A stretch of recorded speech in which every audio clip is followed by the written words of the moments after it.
गुरु भगवान को नमन है। देखिए, जीवन में हमारे पाप कैसे बनते हैं। मारना पाप कहलाता है, ठगी चोरी पाप कहलाता है, गलत कर्म किसी की हिंसा करना पाप कहलाता है। पर एक पाप और है जो हम याद करते हैं, पास्ट की बातें, कि जीवन में हमें किस किस से कैसे दुख मिला। ये भी एक तरह का पाप है जो हम अपने आप को देते हैं। दूसरे जो आपको दुख देते हैं वे तो बड़े स्तर के होते हैं, बाहरी स्तर के होते हैं। बाहरी रूप में तो कोई भी आपको बुरी तरीके से कर जाए, पर जो कर गया, जो आपको बोल कर गया, जो आपकी याद बन गई, उस याद में आपका दुखी होना, ये आपने अपने लिए पाप को खरीद लिया। पास्ट में आपके साथ कुछ भी हुआ, पर उसको बार बार याद करना और दुखी होना। वो व्यक्ति आज भी आपको दिखाई दे जाए तो आपको फिर दुख याद आ जाएगा। लड़की को अपनी विदाई याद आ जाए तो वो 50 साल की भी हो जाए लेडी, तो वो अपनी वीडियो को देख करके, अपनी सीढ़ी को देख करके आज भी वो रोने लग जाएगी। ऐसे ही पास्ट की बातें जो हमें दुख देती है, कहते हैं ये भी बहुत बड़ा पाप है जो हम इकट्ठा करते रहते हैं, जमा करते रहते हैं। किस किस व्यक्ति ने बचपन में हमें दुख दिया, जवानी में दुख दिया, बुढ़ापे में जो दुख चल रहा है उसको इकट्ठा करना, वो पाप का कारण है। वो दुख पाप का कारण है जो आप अपने आप को कष्ट दे रहे हो, जमा कर रहे हो। अब इस पाप का भुगतान कौन करेगा? आपका शरीर, आपका मन, आपकी बुद्धि। बुद्धि ने जमा करना तो सीख लिया, दुख को जमा करना तो सीख लिया, फिर दुख किसको देगी? शरीर को, मन को। व्यक्ति जब बहुत परेशान होता है तो अपना कमरा बंद करके उस मन को दुखी अच्छा लगता है। क्या क्या डायलॉग बोले, उन बातों को याद करके रोना, ये सबसे बड़ा पाप है। किसी ने नहीं बताया होगा ये भी पाप होता है। कहते कोई दुखी करे तो क्या हम दुखी ना हो? देखिए, एक जानवर होता है, जानवर को बुद्धि नहीं होती, समझ नहीं होती कि वो पिछली बात को याद करके रोए। पर इतना तो समझदार वो भी होता है कि आप जिसको रोटी दे, कुत्ते को रोटी दे, तो वो आपको काटेगा नहीं। मालिक रोटी देता है तो वो कुत्ता मालिक को नहीं काटता। इतनी तो बुद्धि उनमें भी होती है। पर इंसान एक बार कोई दुख देकर चला जाए, उसको जमा करके फिर दुखी होता रहे, वो तो आप अपने शरीर को पाप दे रहे हो, अपने शरीर के साथ बुरा बर्ताव कर रहे हो। कहते हैं ये जीवन से हमें निकाल देना चाहिए। मनुष्य के अंदर ऐसी स्मरण शक्ति है कि वो 2 साल पहले की बात, 10 साल पहले की बात, 20 साल पहले की बात वापस लौटा करके ला सकता है। आपने डस्टबिन में कोई सब्जी डाल दी, अब वापस निकाल करके खाओगे? कहते नहीं। आपको पता लग गया कि ये सब्जी बेकार हो गई, अब फेंक दी, अब इसमें से नहीं निकालेंगे। जो व्यक्ति जीवन में आपको दुख देकर गया हो, कुछ किसी ने आपको ऐसे अपशब्द कहे हो,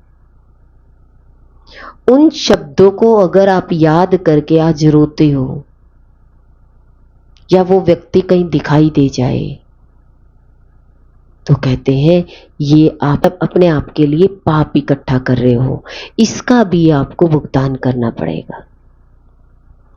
भुगतान कैसे कर रहे हो? पिछली बातों को फिर रिसाइकिल कर रहे हो, दोबारा फिर दुख आ जाएगा। तो कितनी बार उस दुख को इस्तेमाल करोगे? दुखी तो आपको ही कर रहा है ना। आप उस दुख को खत्म क्यों नहीं करना चाहते? पिछले 10 साल पहले की बात थी, आज 10 साल बाद उस बात को चर्चा में ला रहे हो और दुखी हो रहे हो। कितने घंटे उस व्यक्ति की चर्चा करोगे और कितने दुखी होगे। देखिए, भगवान ने इंसान को मेमोरी दी है, क्या करने के लिए? मेमोरी में क्या भरने के लिए?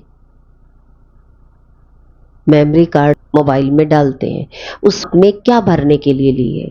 अच्छी बात है, आपके पास भी मेमोरी कार्ड है, अब आपने उसमें क्या भरना है? अच्छी बात है। पर जब भी आप बात करेंगे, अपने खुशी की बातें याद करते हो या किसी के आगे दुख की बातें? अब भगवान के सामने खड़े होते हो तो दुख याद आता है या खुशी याद आती है? आपके मेमोरी कार्ड में जो भरा होगा, अब वही तो बात करोगे। पर यादों में अच्छे व्यक्ति भरे हैं या बुरे व्यक्ति? तो गुरु हमें कहते हैं अच्छी बातों को याद करो, अच्छी बातों से इनको भरो, भगवान की संकल्प शक्ति से भरो। रास्ता साफ सुथरा सा दिखाई नहीं दे रहा, तो इस मन को कहते हैं सत्संग में लगा करके खुशियों का वातावरण ढूंढो। नहीं तो ये मेमोरी कार्ड तो भर ही जाएगा, किसी से भी भर दो। ये दिमाग जहां बैठेगा, ये उन्हीं बातों को अपने अंदर भर लेगा। अच्छा, घर में बातें कौन सी भरी हुई होगी? मेमोरी कार्ड में जो आपने भरा होगा, अगर आप दोबारा चलाएंगे तो उसमें से क्या चलेगा? वही जो आपने भरा है। ऐसे ही घर में सुबह से लेकर शाम तक सारी बातें ऐसी होती हैं जो चिंता वाली बातें होती हैं। किसी न किसी की बात निकल के आई जाएगी, अरे उस व्यक्ति के ये बीमारी है, तो व्यक्ति उस बीमारी को लेकर के कितने घंटे बर्बाद कर देता है। पर सही मायने में उसी समय आप उनके लिए अच्छी बात भी कर सकते हो। मतलब सही बात तो ये समझ में आती है कि आप अपनी याद कैसी अपने अंदर में रखना चाहते हो। अब ये आपको ही पता है कि मेरे मेमोरी कार्ड में क्या भरी है। जो भरा होगा, आप किसी के भी सामने खड़े होंगे वही बात कर रहे होंगे। किसी ने आपको 10 वर्ष पहले धोखा दिया, आज भी उसको जब आप स्मरण करते हो, याद करते हो, तो आपको भय लगता है, दुख लगता है। क्यों? क्योंकि वो समय दोबारा ना आ जाए। कहीं वो समय दोबारा आ ना जाए तो डर किसका है? 10 साल पहले आपके साथ कोई घटना घटी थी, वो घटना निकलती नहीं है। कई बार टीवी में ऐसे सीरियल में मार काट देख लेते हैं, या अचानक किसी जवान व्यक्ति की डेथ हो जाती है, तो कहते हैं अभी तो ये मेरे से बात करके अपने घर गया है, थोड़ी सी देर में ही न्यूज मिली है कि वो व्यक्ति है ही नहीं। तो वो डर कैसा बैठ गया? हमेशा के लिए आपके दिल में वो दर्द बैठ जाएगा, वो दुख, वो डर आ जाएगा कि कहीं ये घटना मेरे साथ तो नहीं बीत जाएगी। क्या सोचने लग जाएगा? किसी की बीमारी बारे में आप पूछ के आए, पर आपको भी थोड़ी थोड़ी सिम्टम्स वैसे दिखाई देने लगे, तो आपका ध्यान उसकी बड़ी बीमारी पर जाएगा, कहीं वो बीमारी तो मेरे पास नहीं आ गई। तो आपने क्या भरा? दुख के विचार। तो थोड़ा सा भय आते ही वो दुख आपके सामने आ जाएगा, प्रकट हो जाएगा आपसे। इससे पता लगता है कि आप कैसा स्मरण रखते हैं अपने अंदर में। तो अपने मन को अच्छे भाव से भरने के लिए तो हमें रोज ही सत्संग में जाना पड़ेगा, क्योंकि घर में तो रोज फिर वही बातें शुरू हो जाएगी। क्या बातें शुरू हो जाएगी? वही चर्चा शुरू हो जाएगी। पहले लोग कहते हैं अपने सास ससुर की बात करते थे, फिर धीरे धीरे बच्चों की शादी होती है तो उनके सास ससुर की बात करने लग जाते हैं। पर ये मन को याद ही नहीं है कि तुम भी इस साइकिल से गुजर के आए हो। पर बात करनी कौन सी अच्छी लग रही है? उन्हीं की, वैसे ही जिससे कि आपकी जो बातें जुड़ी हुई है वही बात करने में अच्छा लग रहा है। और घंटों निकल जाते हैं कि आपका मन कितनी देर से किसी की बातें कर रहा है। पर अच्छी बातें भरने के लिए आप कितनी देर बैठेंगे? सत्संग सुनने के लिए आप कितनी देर बैठ सकते हैं? आधा घंटा, 1 घंटा। उसके बाद मन बेचैन करेगा। किसके लिए? उड़क किसके उठेगी? थोड़ी सी बात हो जाए, थोड़ी सी मेरी संसार की बात हो जाए। संसार की कौन सी बात है? कहीं ना कहीं मन में दुख है, कष्ट है, बीमारी है, डर है कि भगवान के आगे अपने मन की बात रख देते हैं। तो आपने अपने मन को पढ़ना है कि आपके मेमोरी कार्ड में क्या भरा है। जब आपकी दृष्टि पड़ जाती है कि आपने भरा क्या है, तो फिर आप बेकार की बातों को बाहर निकालना शुरू कर देंगे। फिर आप खराब चीज भरेंगे नहीं। आप क्या कहेंगे? मेरा मेमोरी कार्ड फुल है। किससे? अच्छी बातों से ही मैंने अपना मेमोरी कार्ड फुल कर दिया। अब मैं जब भी बैठूंगा तो मेरे अंदर में कौन सी बात आएगी? वही अच्छी बात निकल के आएगी। कई बार व्यक्ति के अंदर में कुछ पुराने संस्कार पड़े हुए होते हैं। अब कह देते हैं ना कि पिछली प्रारब्ध के कारण दुख आ रहा है। आज का तो दुख नहीं है, पर आज जो दुख आ रहा है तो दुखी तो आज के दुख से हो रहे हो, पिछला तो आपको पता ही नहीं है। तो इसका मतलब पिछले संस्कार हमारे पड़े हुए होते हैं, तुम उसको आज की वर्तमान में यूज करना शुरू कर देते हो। अब सत्संग से तो हमें ये बात समझ में आ गई कि अब हमने कौन सी यादों में रहना है? अच्छी यादों में, पुण्य कर्मों में लगना है। हम जहां भी बैठेंगे तो पुण्य कर्मों की ही बात होगी। पुराने संस्कार हमारे अंदर में होते हैं। पुरानी बातें जब आती है तो कई बार व्यक्ति कुछ गलत काम कर बैठता है तो वो गिल्ट फील करता है। क्या कहता है? मुझे अंदर में गिल्ट फील हो रही है, पर मैं अब सत्संग सुन रहा हूं तो मैं इससे निकलना चाहता हूं। सत्संग आपने वीडियो के द्वारा एक बार देखा, पर मन क्या एक बारी में सुधर जाएगा? अंदर में विचार तो आ रहा है सुधरने का, पर सुधरने के लिए कहां जाओगे? जिनकी बात आप सुन रहे हो उनके पास। तभी तो आपको पता लगेगा कि मैं सुधरा हूं या नहीं सुधरा हूं। पिछले संस्कार के कारण वो पाप दिखाई दे रहा है, पर क्या आज आपने कसम खा ली है कि आगे मैं पाप नहीं करूंगा? पर व्यक्ति उस पाप को थोड़ी सी देर के लिए शब्दों में गिल्ट फील करता है। अगर प्रैक्टिकल शब्दों में उसने गिल्ट फील किया तो प्रैक्टिकल में वो कहां जाएगा? सत्संग में जाएगा, गुरुद्वारे पर जाएगा। समाधान किससे चाहिए उसको? गुरु से। पर गुरु के सामने भी वो बात तो कर रहा है। पर गुरु अगर कह दें कि निरंतर सत्संग में आना है तो व्यक्ति अपने शरीर को कितना लगाएगा? आज भी बेहोशी में हमें वही बात याद है कि मैंने पास्ट में कोई गलती करी थी। तब भी बेहोश थे जब अनजाने में गलती करी, और आज भी बेहोश है, बात तो वही कर रहे हैं। दुख तो वही दे रहा है, दुख तो वही बात दे रही है। तो कहते हैं आज क्या सत्य की तरफ चलने के लिए तैयार हो? आज पूरी तरीके से सत्य की तरफ चलने के लिए तैयार हो तो दोबारा पाप होगा नहीं।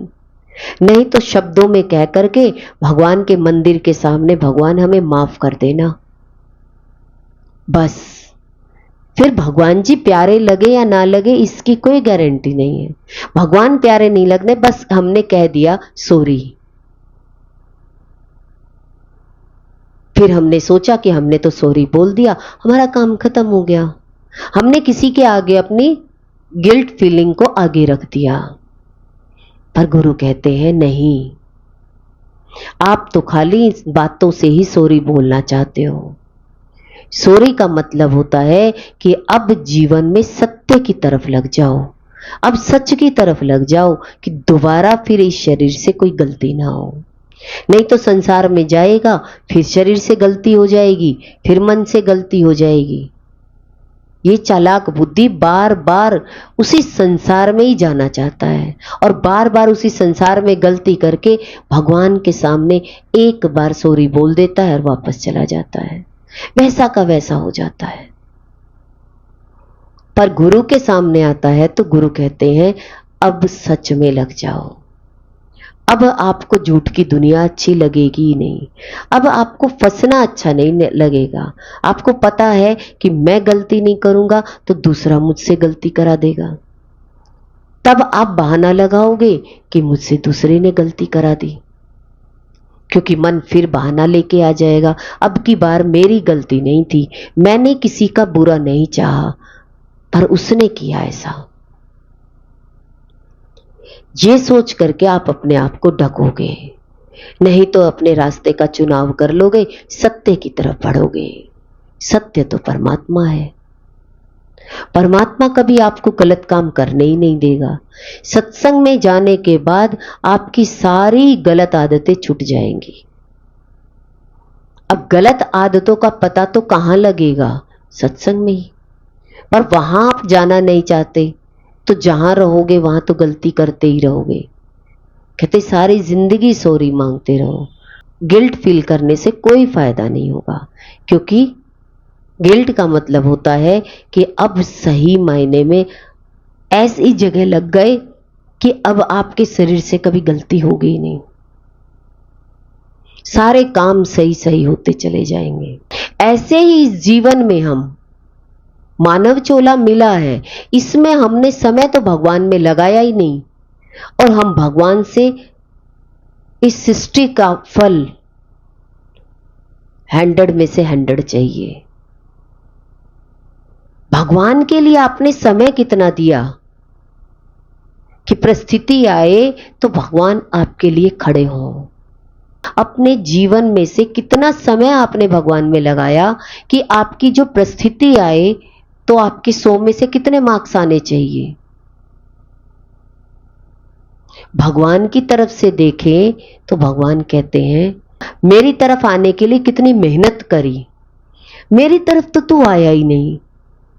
अब तेरी परिस्थिति एग्जाम आया तो तू एकदम से खड़ा होगा कि मुझे 100 में से 100 मार्क्स चाहिए। अब तो बोलते ही मेरा आंसर मुझे मिल जाना चाहिए, फल मुझे मिल जाना चाहिए। क्या भगवान को फल देना चाहिए? आप अपने आप से देखो, क्या भगवान को हमें फल देना चाहिए? भगवान के लिए इंसान के पास समय नहीं है।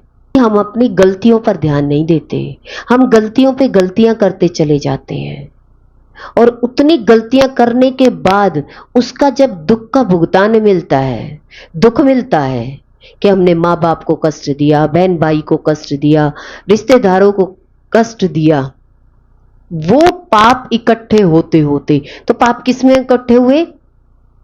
आपके मन में। आपके मन ने इतना दुख से अपने आप को भर लिया। कहते ये घड़ा जब दुख से भर जाएगा तो ये फूटेगा तो अपने ही सिर पर। किस पर फूटेगा? ये जो आपने सोचा है, जो दुख के सोच विचार आपने करे हैं, कहते हैं वो तो आपके माइंड में जो विचार चल रहे हैं तो वो नीचे आपके खून में कैसे आएंगे? आपके ही तो विचार आएंगे, कोई दूसरा थोड़ी ना है। दूसरे के द्वारा आपने विचारों को भर लिया। दुख से विचारों को भर लिया। अब आपका माइंड दुख से भर गया। अब आपके हाथ में, पैर में, पेट में, कान में, नाक में जो दर्द है वो कहां से आ रहा है? ये दुख का दर्द बह रहा है।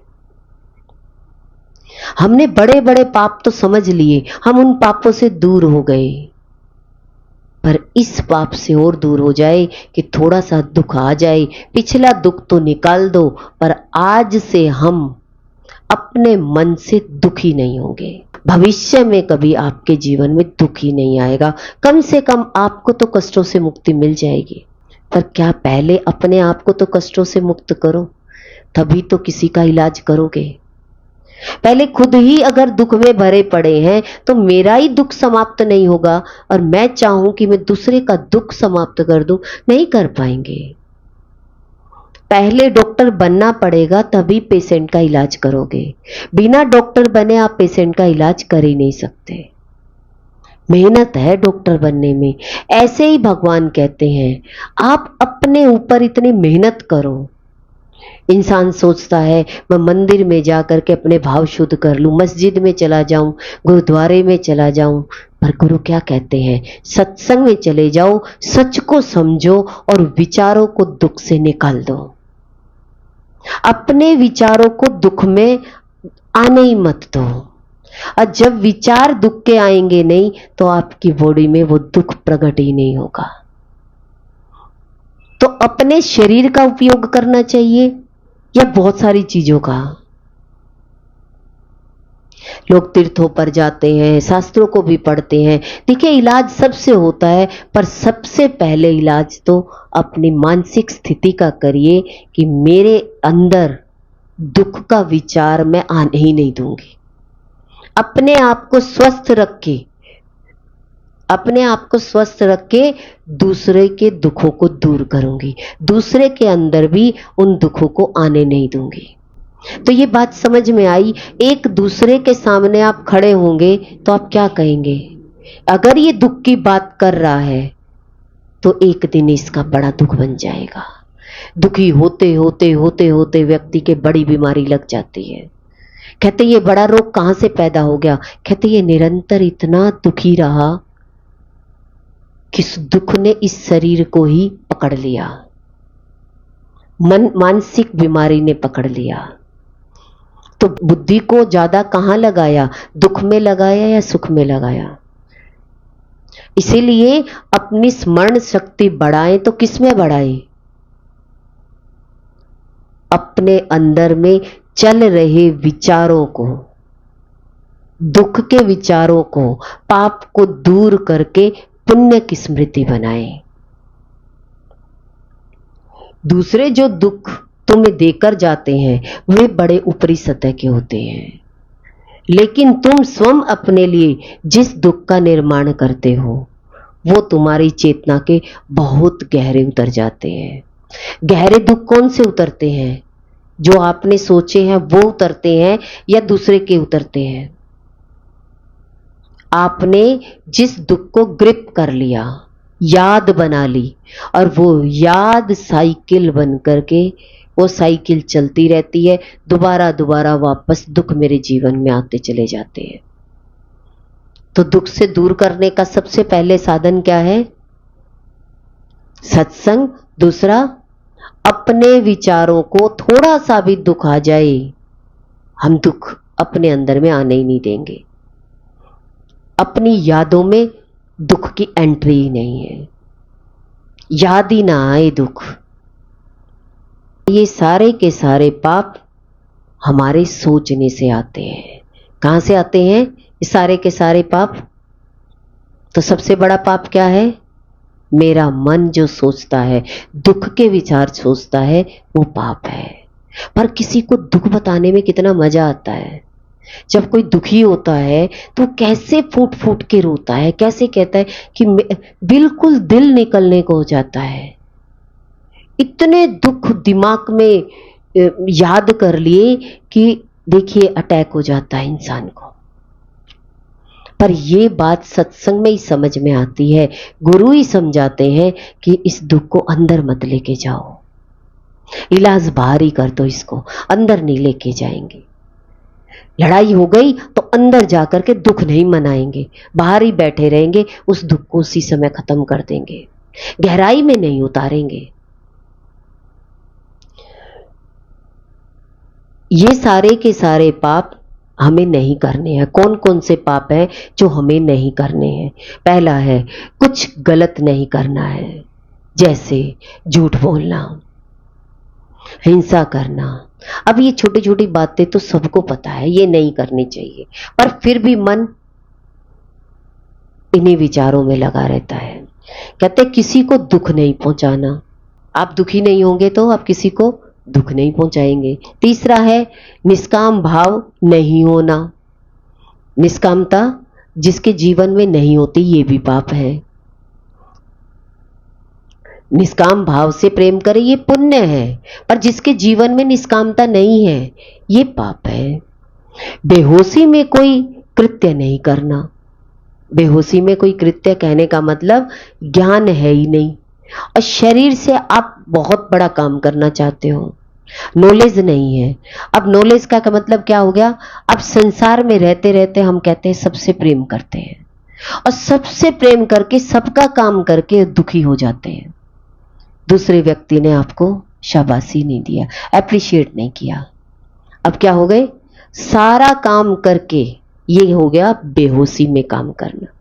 शरीर को तो लगा दिया, पर मन को ये ज्ञान नहीं है, करने के बाद इसका फल नहीं जाना, और जो करोगे उसमें फल की इच्छा पैदा हो जाती है, जिसके कारण व्यक्ति अपने दुख को अंदर भर लेता है, वो पाप का कारण बनती है। पांचवा है, अपने दुखपूर्ण स्मृतियों में रचे पचे नहीं रहना। मतलब दुखों के याद में नहीं रहना है, कि जब भी कोई ऐसा आ भी जाए तो दूसरे व्यक्ति को भी दुख से दूर करना है। तो सब लोगों को जो दुखी हो जाते हैं, तो सब लोग क्या चाहते हैं? हमारे दुख में ये भी दुखी हो। अगर स्मरण शक्ति अपने अंदर में आ गई तो कहते हैं ये एक दिन यही दुख आपके लिए प्रकट हो जाएगा। फायदा क्या हुआ? वहां से दुख उठा के लाए, अपने घर प्रकट कर लिया।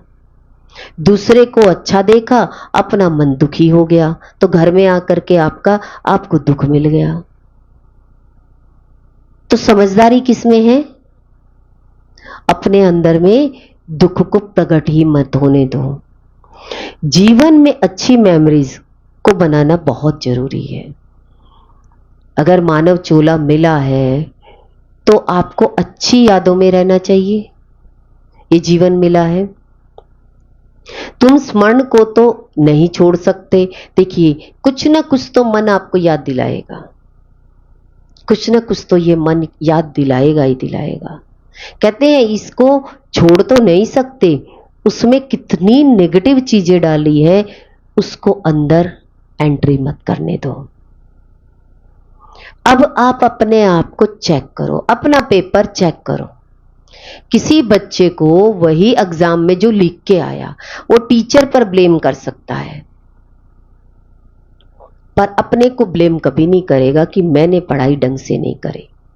ऐसे ही जब हमारे जीवन में दुख आ जाता है तो हम भगवान के सामने कहते हैं, भगवान हमने क्या तेरा बुरा किया है कि तूने मेरे जीवन में इतने दुख घोल दिए?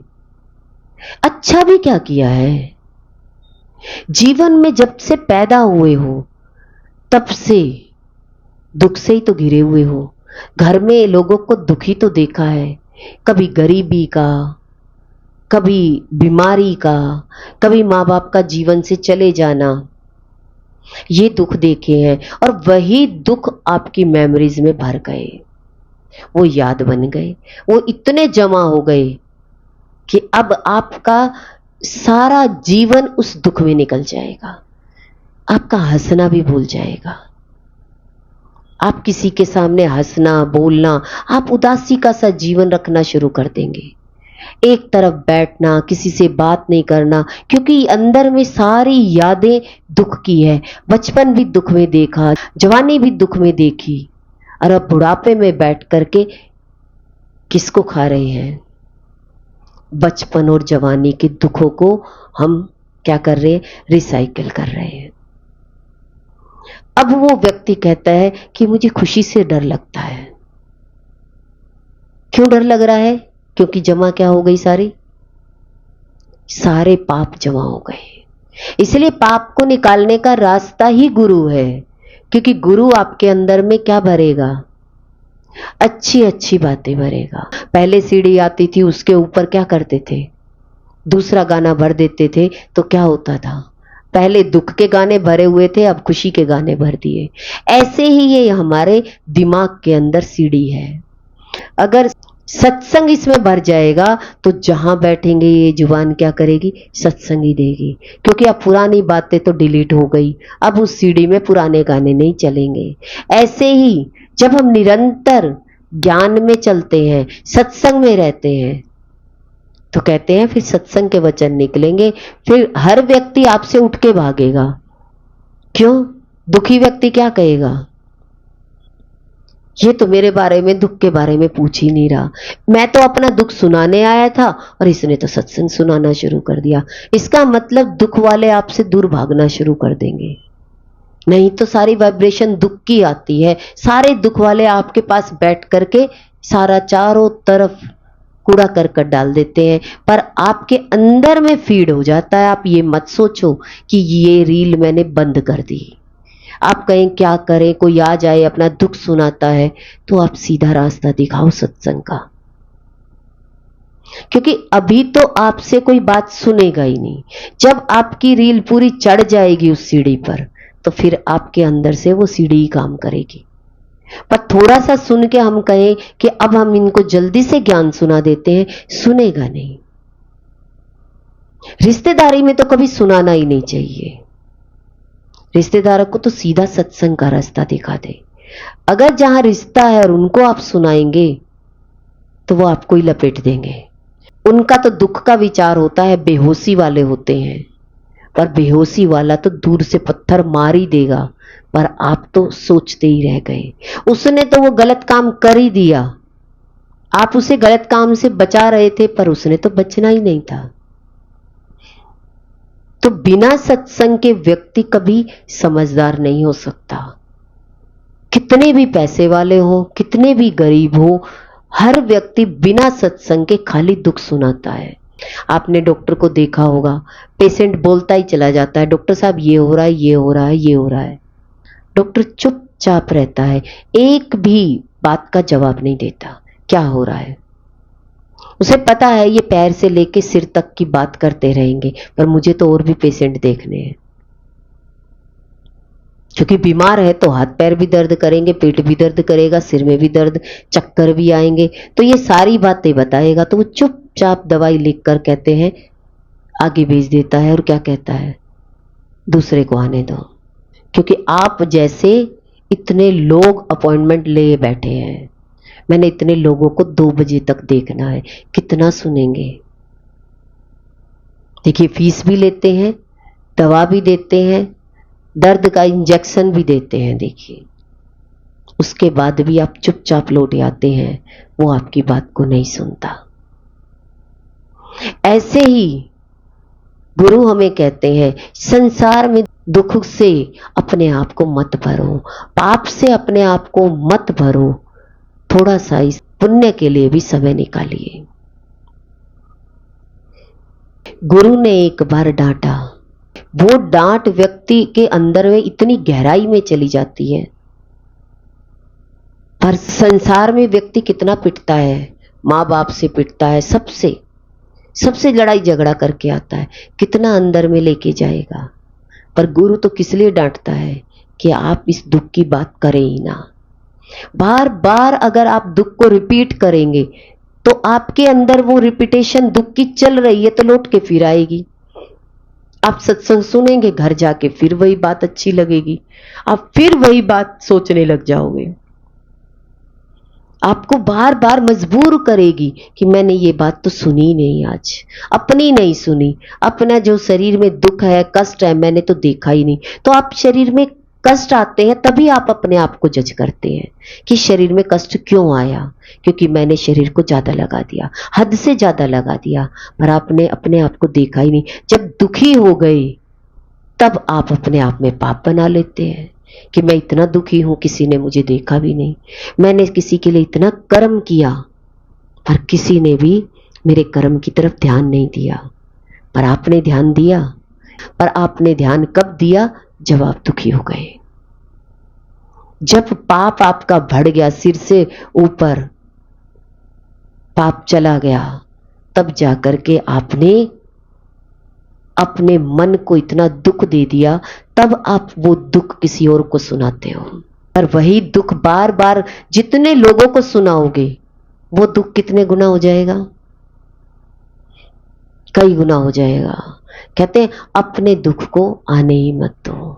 गुरु की डांट को बार बार सुनकर तुम अपने जीवन में एक नरक खड़ा कर लेते हो कि मेरे को गुरु ने डांटा ही क्यों, मुझे ऐसा क्यों बोला, मैंने क्या कहा था, मैंने तो किसी की बात ही तो रखी थी। फिर वो हमें अंदर में लग जाती है, तो वो नरक कैसे बन जाता है? आप दुखी हो जाएंगे, और दुखी होकर के आप किस किस को बताएंगे? इसीलिए अपनी सीढ़ी किसको दे दे? जो गुरु चढ़ाए बस वही चढ़ेगी, फिर मेरा जीवन अच्छा हो जाएगा। अब आप अपना जीवन अच्छा बनाना चाहते हो तो इसमें दुख के विचारों की एंट्री ही मत होने दो, दुख आने ही मत दो। कोई कुछ भी बोल जाए तुरंत अलर्ट हो जाओ, अरे गुरु ने मुझे सत्संग दे दिया है, अब मैं दुखी होंगी नहीं। दुख देने वाले अपने आप धीरे धीरे आपसे दूर हट जाएंगे या आपके बन जाएंगे, या तो आप अपनी सीढ़ी उनके अंदर चढ़ा देंगे। तो इतनी ताकत अपने अंदर में रखो ना कि अपनी सीढ़ी चढ़ा सके। अगर ना चढ़ाए तो आपसे दूर तो हो जाएंगे, कम से कम आपको तो दुख नहीं पहुंचाएंगे। गुरु भगवान के अनंत अनंत शुक्राने हैं।